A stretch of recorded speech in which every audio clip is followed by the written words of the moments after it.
Welcome back to On the Same Page. We are on Daf Yud Ches Amud Aleph 18a of Maseches Kiddushin. We're starting from the second line on the page.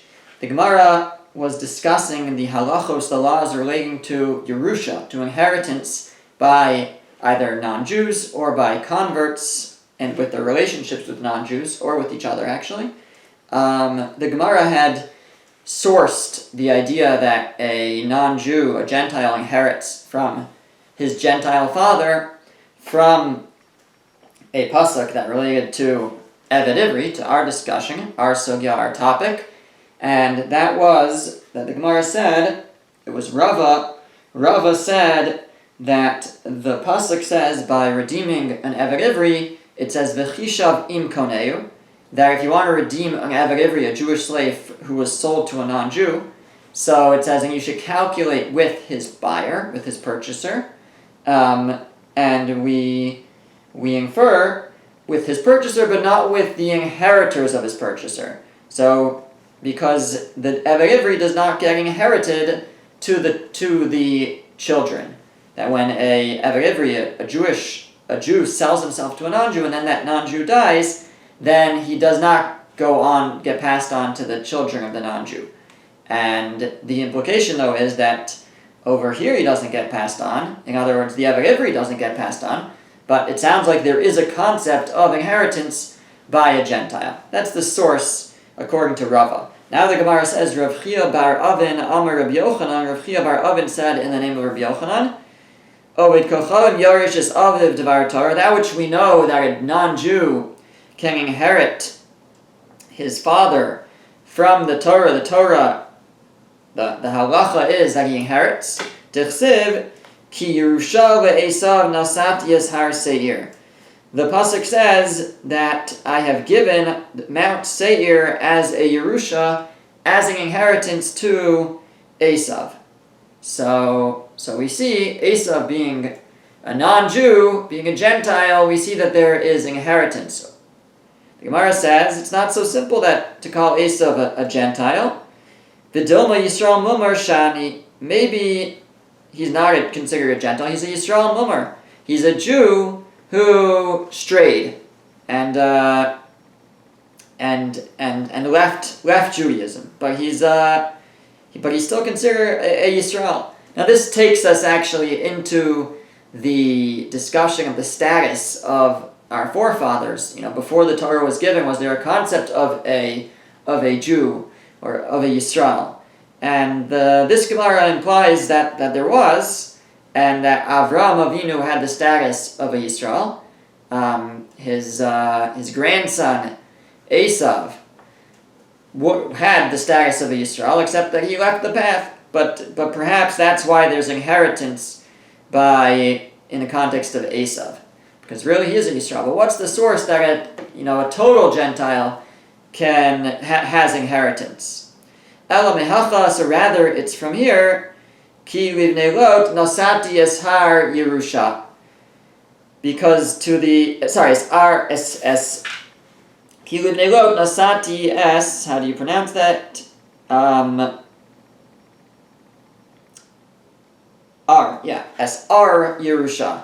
That I have given Ar, the city of Ar, as an inheritance to the Bnei Lot, to the children of Lot. And Lot was not a descendant of Avram. He was his nephew, but he wasn't a descendant. He doesn't have the status of a Yisrael, and yet we see that the children of Lot inherit Lot. So that's a source that there's Yerusha, there's inheritance when it comes to non-Jews. Says the Gemara, Rav Chia bar Avin my time lo amar karava. So this is Rav Chia bar Avin's source. Rav Chia bar Avin's source for Yerusha, for inheritance by a non-Jew, is because in the context of Bnei Lot, of the children of Lot, inheritance is mentioned. Why didn't he say like Rava?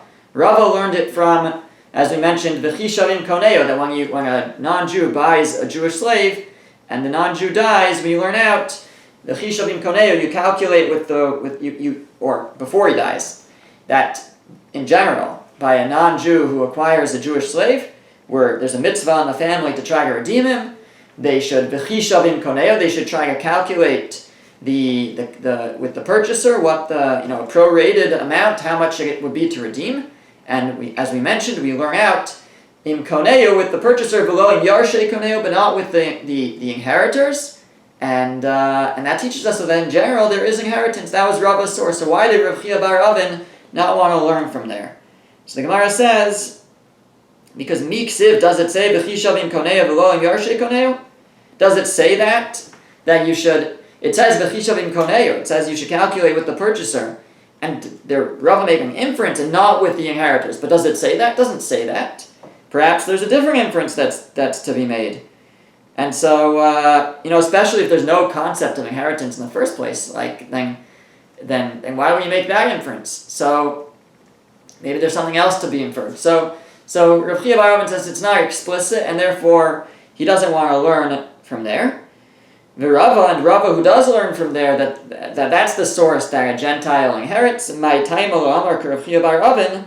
Why didn't he say like Rav Chia bar Avin and learn it from Lot and the fact that Lot's descendants inherited are?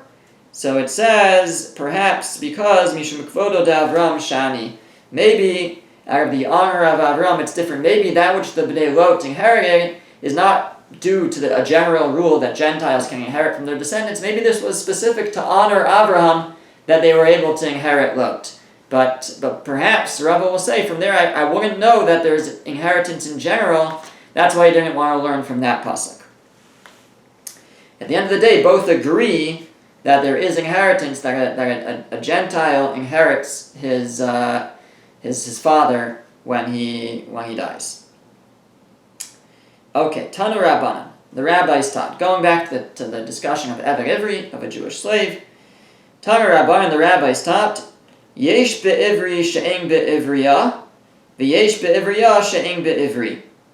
There is something by an Eved Ivri, by a Jewish slave, a manservant, that's true, that's not true by a maidservant. V'yesh be'ivriya she'eng be'ivri, and there's something by a maidservant that's not true by a manservant. Yesh be'ivri, what is it that an Eved Ivri, a male slave has, a Jewish male slave, that a female doesn't have? Number one, shu yotze b'shanin, that he goes out free after 6 years. Uviyovel, and he goes out at the Jubilee year. Uvamisas ha'adon, and he goes out when his master dies. Masha'en king be'ivriya, as opposed to a maidservant, all of that is not true. Now, we seem to have learned, I don't know if you remember, but we learned differently, that she does go free after 6 years and after Yovel and when her master dies. So the Gemara is going to ask about that. But for now, we're saying that by a male, a Eved Ivri, 3 things are different than by a female. Number one, he goes out after 6 years. Number two, if he stays on longer than that, or even before actually, he goes out at Yovel.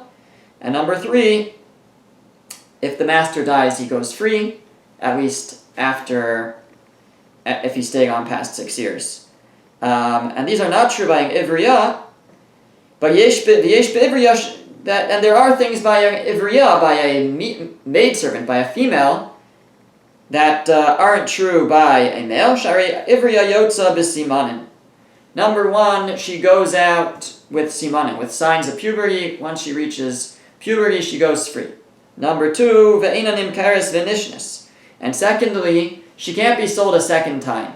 If she is sold once, and then she's freed, for whatever reason, either she had her 6 years, or Yovel came, which we'll talk about because we're going to say those are relevant, or she was redeemed. So in all those cases, if she goes free, even though she's still under 12 and technically could be sold again as a maidservant, she cannot be sold a second time. That's what this Brisa says. And the third thing is mafting osa bal karcho, that we can redeem her against his will. Now it doesn't say whose will. Is it the master's or the father's? Against someone's will, we'll have to see what that is. It says mafting osa bal karcho, that we can redeem her against his will. Masha'en king be'ivri, as opposed to by a male. So it says 3 things are true by a female slave that aren't true by a male. Number 1, she goes free when she hits puberty. Number 2, she can't be once she goes free, she can't be sold a second time. So once she goes free, she can't be sold again. And number 3, she is redeemed against his will. We'll have to see whose will that's talking about. Okay, so going back to the first thing, the Gemara says, Amar Mar, the master said, Yesh be'ivri she'en be'ivriya. There's something by a male that's not true by a female, by a manservant that's not true by a maidservant. And we said, what was that? It was going out after 6 years, going free at Yovel, and that he goes free when his master dies. And those aren't true by a maidservant. Asks the Gemara, Viraminu, we have a contradiction from a brisa. We learned a different brisa that said, Yisera olav. It listed those 3 ways that a man goes free, and I think in that context it was saying, and he gets his hanaka, he gets his severance gift. And there it said, Yisera olav amalivriya. In addition to that, meaning she also gets that, but in addition to that, an amalivriya, a maidservant, has shekona atzma b'siman, that she acquires herself back with simanim, when she reaches puberty. So Yisera olav, in addition to that, and she also has that. She goes out after 6, she goes out at Yovel. So what does this brisa mean that these are true by a male but not true by a female? Says the Gemara, Amar Rav Sheshes explains, Kigon sheyada. We're talking about where the master already married her. As we've mentioned in the past, the ideal is, the purpose really for selling a daughter as a maidservant, besides for that the family, I guess, needs money, but is also that she is then going to be set up for marriage, and she's going to marry into the family of the master, either him or his son. So the Gemara says the brisa that says that she doesn't go free at Yovel or after 6 years is talking about where the master married her, where he married her. So then she doesn't go free. Says the Gemara, that's obvious. Says the Gemara, Yada, if he married her, Pshita. Obviously she doesn't go free after 6 years or at Yovel. Gita Baya, she needs a get. She's married, she needs a divorce document. She doesn't just go free. So the Gemara says, Mao de Tema, what might I have said? Lo livat lahilfa samina. I might have said that when a man marries his maidservant, the original halachos don't go away, they still stay there. And then no, she doesn't need a get. She still has this, sort of lurking or late, still in the background is the halachos of a maidservant. And that she still goes free after 6 years, or at Yovel. That's what I might have said. Kamash Malan, that's why the Brisa teaches me that no, once she's married, those laws no longer apply to her. Now in order to exit this marriage, she would need to receive a get. Ihachi asked the Gemara, Ama Yotza b'simanin.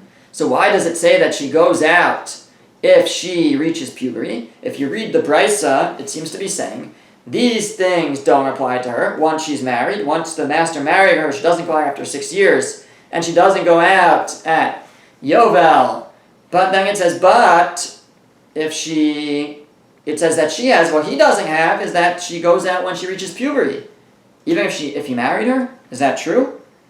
So the Gemara says, Halchi Kamar.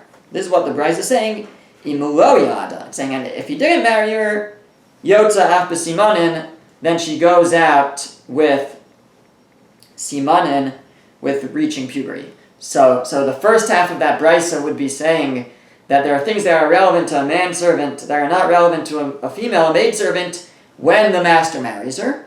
And there's things that are relevant to her that aren't relevant to him, that are relevant to a woman, to a female slave, a maidservant, that aren't relevant to the man, to a male slave, if he didn't marry her. And that is that she goes out with siman, and she goes out when she reaches puberty, and the other things listed there. Okay, one of the other things listed there, the Gemara now goes on to discuss, is ve'ena nimkeres v'nishnis. It says that a female, she can't be sold a second time. So once she goes free, she can't be resold as a maidservant, as opposed to a man, right? Mechlal de'avek ivri nimkar v'nishna. It sounds like an avek ivri could be sold a second time. Ask the Gemara v'atanya. But we have a brisa that seems to contradict that. The brisa says, Bignei vaso, that one of the ways that a Jew is sold as an Eved Ivri to another Jew is if he stole and couldn't pay back. So the pasuk says, "V'nimkar bignei vasa," that he is sold. If he doesn't have the money to pay, then he's sold for that which he stole. He's sold for that which he stole. As says the Brisa, we can infer bignei vasa v'lo bikfelo. He's sold if he can't pay back what he stole, but he wouldn't be sold if he can't pay back the kefil. The kefil is the fine that we apply to someone who steals. Like he has to pay back double, but that's a fine. So let's say he could pay back the principal, but he can't pay back the additional fine. We're not going to sell him for that. Only if he can't pay back the principal, then we'll sell him. Bignei vasa v'lo bizmamo. We also infer he'll be sold if he steals, but not if he's found to be an Eid Zomim. An Eid Zomim is a witness who testifies, and then it's proven that he couldn't have known about it. He was somewhere else, and his testimony was false. That's called an Eid Zomim. In general, the halacha is v'asisem lo kasher zamam la'asos la'achiv. You do to him what he tried to do to his friend. So if he tried to make his friend pay money, and it turned out that we found he was lying because he was somewhere else on that day, he couldn't have known about it, so the halacha is he has to pay that money to that guy. The guy he tried to make pay, he now has to pay. Asisem lo kasher zamam. So the Gemara is saying, we're inferring from this price is inferring that we wouldn't sell him if he can't pay that. Bignei vasa, if he stole and he can't pay the principal, then we'll sell him as a slave. But if he testified falsely in this type of situation where he was found to be an Eid Zomim, where the halacha is that you have to pay, where you tried to make someone else pay, there we're not going to sell him as a slave if he can't pay.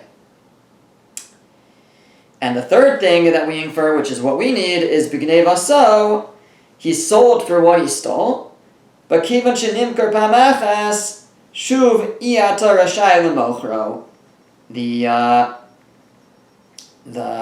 The Brisa continues and it says, he sold for what he stole. He sold one time. But he's only sold for what he stole once. One time, but not more than once. Now we're going to break that down a little bit, but that's what it sounds like for now. That he could be sold once, but not more than once. So we see that it's true, it's not, not only for a maidservant is it true that she could be sold only once, even a male can only be sold once.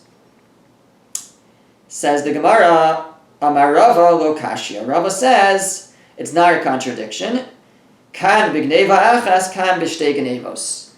One is talking about where he only stole once. One is talking about where he stole more than once. In other words, when the Brisa says, v'nimkar bigneva so, he's sold for that which he stole. And it sounds like he can only be sold once for that which he stole. That's true. But that, says Rava, is if he stole once, he can't be sold more than once. Let's say a guy steals $1 million, and then he sells himself for 6 years. He's not going to be worth $1 million for 6 years. He's not like a hotshot CEO that he makes, right? What's the value of 6 years of labor? So it's not $1 million. So you might say, okay, he's got to serve his time, and then you sell him again so he could pay back more. That's what Rav is saying. That's what it's saying in the Brisa. So he sold for what he stole, but only sold once. But if it was shtei genevos, but if he stole on 2 separate occasions, so that's treated separately, and he could be sold more than once. So that's what it means when we say that a maidservant can only be sold once, but a male cannot, can be sold more than once. That's if he stole more than once, he could be sold more than once. Says the Gemara. Amar le Abaye. Abaye said to Rava, Bignei vaso tuva mashma. He says it's not implied that way. The word bignei vaso sounds like it's not just for one stealing. It means he is sold for his stealing. Not for the one time that he stole, but he's sold for his stealing. So that could be even if he stole even more than once, says Abaye. It sounds like we still have the inference. The nimkar, he sold once for his stealing. Even if he stole more than once, he's only sold once. So Abaye says he doesn't like Rava's answer. Even if he stole more than once, the implication is he is sold for his stealing, even more than one stealing, for his general stealing, and he can only be sold once. So El Amar Abaye, so rather Abaye says, Lo kasha, it's still not a contradiction. Kan ba'adam echad, kan bishnei b'nei adam. The Brisa, which says, the pasuk, which implies, the verse which implies he can only be sold once, v'nimkar b'gnei vaso, he's sold for his stealing, even if he stole more than once. He's only sold once, that's if he stole from one person. If he stole from one person, he went on a string of robberies, all against the same person, and we drag him into court, and we say, okay, you got, this date and that date and that date, we have you for all those different stealings. It's separate stealings. So and now you owe whatever, $1 million from those 3 occasions. So there we say he can only be sold once. To one person, he's only sold once. And that's all in the context where it's one case against him. He has one case in court against this guy for multiple offenses. But so there he's only sold once. But kan b'shnei b'nei adam. When do we say that he could be sold more than once? What is our brisa implying when it says a maidservant is only sold once, but a manservant could be sold more than once? That's where he stole against shnei b'nei adam. He stole against two different people. When 2 different people, it's 2 separate cases, he could be required to be, if he can't pay back, he could be required to be sold for each of those cases. And I guess he would serve his terms one after the other. And the truth is, Rashi says, even for one person, he can serve one after the other. In other words, it's all when he was dragged into court for one case, and it was one case dealing with multiple stealings, then he can only be sold once. But if he stole, he went to court, he was found guilty, he couldn't pay, he gets sold, and then he steals again, either during that term or after, and he goes back to court, even to this, he stole against the same guy, then he could be sold again to that guy. It's only when they're all bunched together in one court case, that's where we say, even if it's multiple stealings, he can only be sold once. But if it's to different people, so therefore it's different court cases, or even to the same person, but it ends up being in different cases, then he could be sold more than once.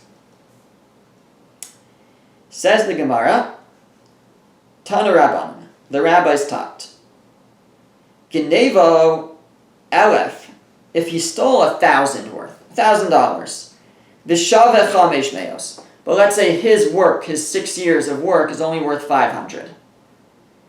So what do? He stole 1,000, and he owes 500. So the Tanakama, the first opinion says, Nimkar v'chozer v'nimkar. He'll be sold, and then he'll be sold again. Nimkar v'chozer v'nimkar. He owes 1,000. He's got to serve 2 terms. That's what the Tanakama says. Genevo chamesh meos. Let's say he only stole 500. V'shava aleph. But his work for 6 years is worth 1,000. Eino nimkar klal. He doesn't get sold at all. Because it's not... And for whatever reason, the Torah says 6-year terms and not less. So he doesn't get sold at all. If his work is worth more than the 500 that he stole, so then he'll have to find a different way to pay it back, I guess, but he doesn't get sold as a slave. Rabbi Eliezer says, Im haya genevo keneged memkaro, nimkar. If what he stole is commensurate with what his value to be sold is, nimkar, then he's sold. Vimlav, and if not, eino nimkar, then he's not sold. So basically, Rabbi Eliezer is saying either way, if it's not equal, if the 6 years, which sounds like it's very rare, then it will actually work out exactly. If the 6 years worth of work is not equal to what he stole, then he doesn't get sold. If it's more, if it's less. So the Tanakama, the first opinion held that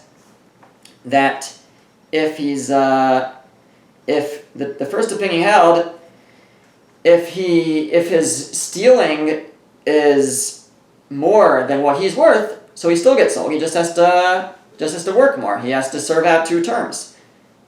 And Rabbi Eliezer says no. If it's not the same, if it's not equal, he doesn't get sold. Again, he'll have to find another way to pay, I guess, but he doesn't have to be sold. And when it comes to the other case, they both agree.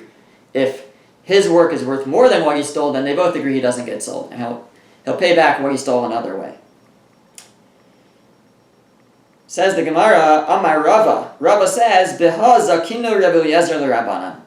He says Rabbi Eliezer was victorious over the Rabbanan in this, meaning over the Tanna Kama. Rava thinks that what Rabbi Eliezer is saying makes more sense. Demaishna gnevo chamesh meos b'shava aleph. What's the difference? As long as it's not equal, then why differentiate? Maishna, why is it different if gnevo chamesh, if he stole 500, chamesh meos, 500, b'shava aleph, and he's worth 1,000, de'eng nimkar, that everybody agreed, even the Tanna Kama agreed that he doesn't get sold, de nimkar kulo amar Rachmana v'lo chetzio, because the Torah says that he's nimkar b'gnevaso, he's sold for his stealing, and we infer that he's only sold if his value it makes up all of it, but he won't be sold if his value is more than that, and what he stole is only half. If what he stole is only half, he's not nimkar. Nimkar b'gnevaso, he's sold if what he stole is going to be commensurate with what he's worth. So Hachanami, so here too, the other way also. Also, if he's worth less than what he stole, you could say the same thing. Nimkar b'gnevaso amar Rachmana, he should be sold for what he stole, the Torah says. V'lo nimkar b'chatzi gnevaso. But he's not sold for half of what he stole. If he stole 1,000 and he's only worth 500, you can't sell him for 500. The Tanna Kama said sell him twice. Yeah, but Rava says that if you're making this drasha that the nimkar b'gnevaso, he should be sold for what he stole. So he has to be sold for what he stole. It always has to be equal. And if it's not equal, then he shouldn't be sold. That's what the pasuk seems to imply. So Rava says in this, Rabbi Eliezer seems to be correct. Now it doesn't seem, based on the letters, you have a letter on that points us to the Ein Mishpat, which tells us where the halacha is brought down. It seems like the halacha is still like the first opinion, that he could be sold a second time if it's not worth what he paid, but if he's not worth what he stole.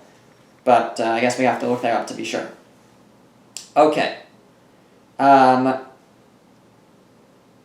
the next clause in the brisa was umafting osa bal karcho. The brisa said another difference between a female and a male is that a maidservant, we redeem her against his will. Mafting osa bal karcho. We redeem her against his will. Now, against whose will? So, Sava Rava Lamemar Bal Karche da Adam. Rava thought that it means we'll redeem her against the will of the master. Now, we have to make us an important point here. When it comes to redeeming, whether it's a male or a female, if you have the money, you can go and redeem the slave against the master's will. The master doesn't decide if the slave could be redeemed. If they have the money, they can redeem him. That's true by a male or a female. So the Gemara is actually trying to figure out, so when the Brisa says that there's something that's true by a female that's not true by a male, that the female could be redeemed against his will, while a male can't, it can't be talking about where you have the money and you go and redeem the slave from the master, because that's true by a man or a woman. So what does it mean? And it's true that could be against the master's will by a male or a female. So what does it mean that you redeem her against his will? What's that case? And that where it's true by her but not by him. So the Gemara thinks that the case is, Rava thinks, that it's talking about against the will of the master. And what it means is that you could redeem her on credit.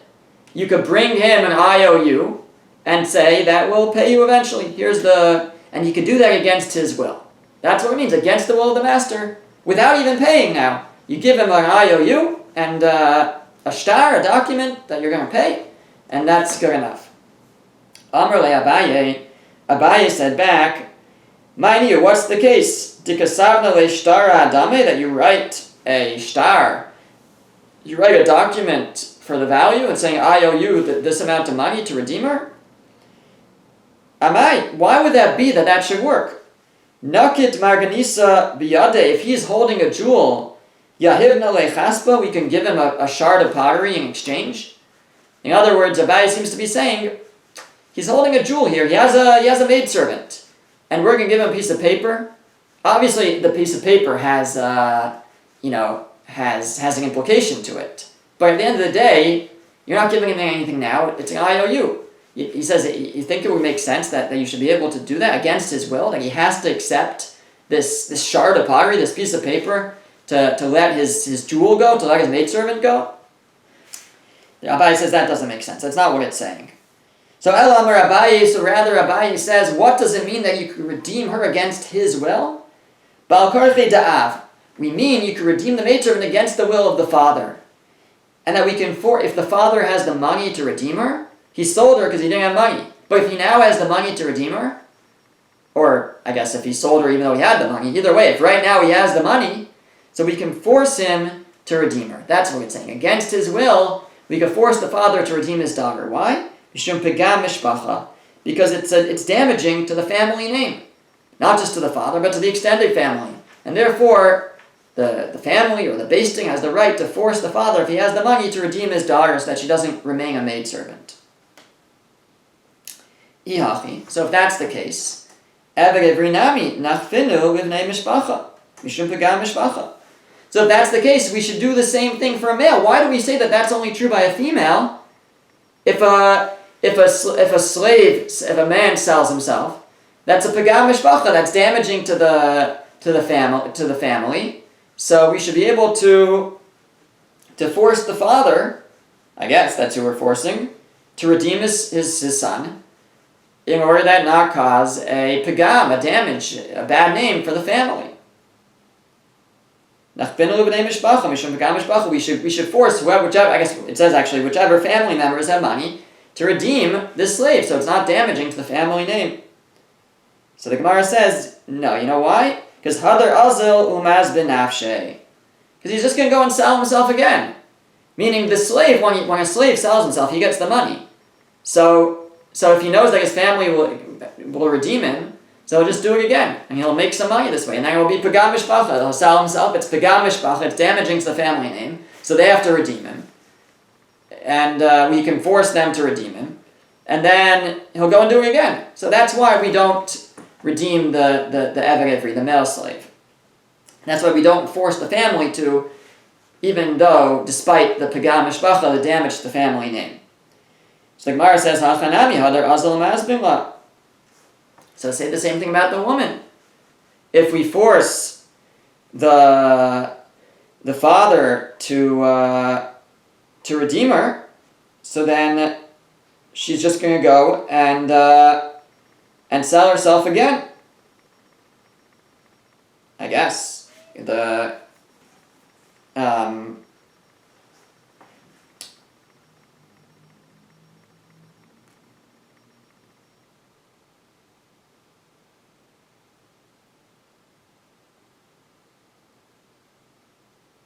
yeah, I'm not sure, because I'm bothered because who's going to sell her? It's the father who sells her, and it's the father who we're forcing to redeem her. Unless it seems that, I guess the pshat is, what the Gemara is assuming is that when we say that we force the father to redeem her, we don't mean just the father, we mean the family, just like we said that by the slave. So too by a female, just like by a male, by a female too, that when we say we force him, the father, to redeem her, we really mean actually any family members that have money. So the Gemara is saying that we should have that same concern by a female. That if we say that the family has to redeem her, then the father's just going to go and sell her again, because he'll make money, and then the family will be forced to redeem her. Now I can hear you argue back that, well, the father will just have to redeem her with that money. Maybe we were afraid he's going to hide it. I don't know. But that's the Gemara's question, that why don't we say the same thing by a female? She'll just go and sell herself, and, the father will just go and sell her again. So how can we force the family to redeem her? So the Gemara says, no, because we already told you, Hakatani, it says in the Brisa, in an imkeres v'nishna, she can't be sold a second time.